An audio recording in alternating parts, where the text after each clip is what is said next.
ঘটনাটো হ'ল মানে কালি মোৰ সৰু বাইটো দবকাৰ বজাৰত কাম কৰে, বাঁহৰ কাম কৰে গোটেই দিন কাম কৰি কিনি আহে। ৰাতি 8টা বজাত আহিছে, তাৰ খোৱা দোৱা কৰিছে, টোপনি আহিছে, তাত ফুটি গ'ল। তাৰপিছতে 1:30 বজাত এনেকুৱা হ'ব, 1:30 বজাতো এনেকুৱা নহয়, 1:30 বাজিছে। মই মোবাইলত চাইছোঁ 1:30 বাজিছে, বাজি কিনে উঠিলোঁ, হাল্লা চিকাৰ শুনি মোৰ সৰু বাইটো চিলাইছে, মই ওলাই আহিছোঁ। আবার পিছতে দেখিলোঁ যে জুই লাগি আছে, ইমান জুই লাগিছে, এইটো মোটামুটি কণ্ট্ৰল কৰিব নোৱাৰোঁ, এনেকুৱা হৈছে। মোৰ আশপাশ মানুহ ওলাইছে, তাৰপিছতে মোৰ ঘৰৰ মানুহ ওলাইছে, ওলাই কিনি ইয়াৰ পৰা পুখুৰীৰ পৰা পানী দিছে, দিয়া জুই কিমান অলপ ঠাণ্ডা কৰিছে।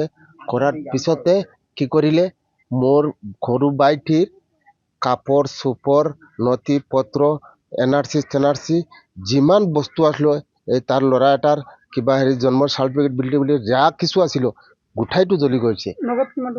নগদ এই পোষ্ট অফিচৰ পৰা ফানবাজাৰৰ পৰা আজি 3 দিন মান হ'ল পইচাটো উঠাই আনিছে, 25,000 টকা উঠাইছে।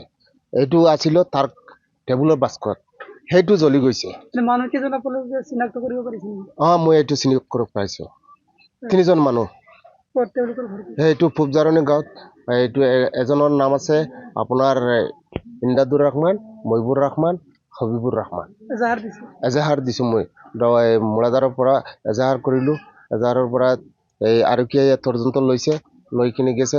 মই আৰক্ষীৰ ওচৰত জনাইলোঁ যে মোৰ উচিত তদন্ত বিচাৰটো কৰিব লাগে। কিমান টকাৰ সামগ্ৰী হ'ব? এইটো মানে এতিয়া মানে ঘৰত যিটো সামান আছে সেইটোৰ কথা মই কৈছোঁ যে 2 লাখ টকা আছে, আৰু কেছ তো 25,000 টকা এইটো গৈছে। আৰু ছাগলী জ্বলিছে, মুৰ্গী জ্বলিছে, আৰু তাত যিটো ডকুমেণ্ট জ্বলিছে সেইটোতো আৰু আপোনাৰ চিন্তা কৰিব। এই চাইকেল এখনো জ্বলিছে, এইবিলাক বস্তু জ্বলিছে। আপুনি চাই লওক বিচাৰি কিনি, মই সঁচা কৈছোঁ না মিছা কৈছোঁ আপুনি চাই লওক।